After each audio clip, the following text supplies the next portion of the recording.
first of all, let me ask you about this change in South Korea and the rules. No longer can you be totally anonymous and nameless. You got to register.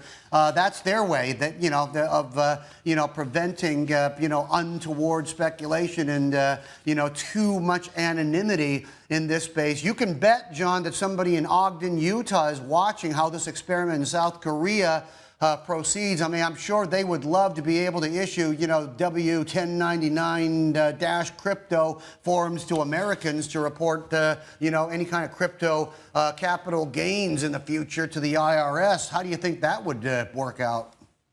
Oh, that's in the pipeline for sure. And, we embrace that because my firm, we deal with sophisticated investors. People have to have a $2 million plus net worth to do business with us. And those investors are used to Wall Street protocols to protect them. And protocols to protect investors has been what the cryptocurrency markets have been missing. And it's what the legislation in South Korea seeks to implement. There's a couple of acronyms we're going to all get really used to talking about. That is AML for anti-money laundering and KYC for know your client. And it's a good thing anytime an investment exchange knows their client and makes sure that their clients are doing things that are above board legally. It lets them scale and it brings legitimacy to the space.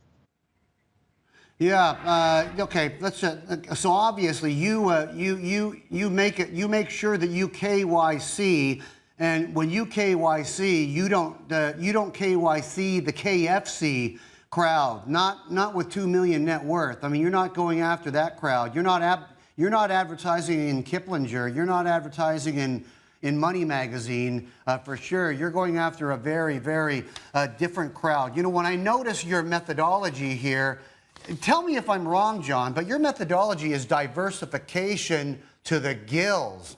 I mean, you are so spread out among so many crypto,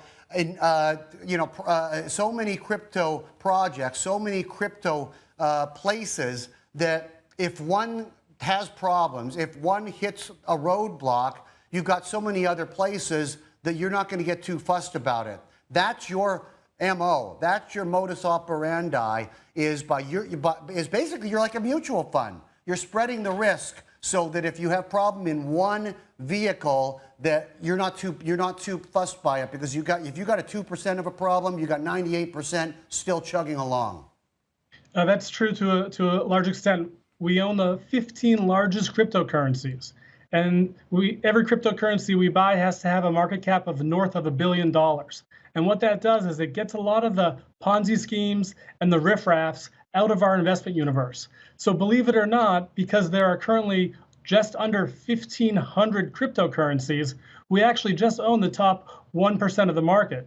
But those 15 cryptocurrencies each have established themselves as solving a problem in global finance and have been vetted by the marketplace. So we're not doing ICOs and we're not going down market cap into the next best thing. What we want is a rotation strategy that keeps us in the 15 most relevant cryptocurrencies so that as the industry evolves, we have exposure to the asset class.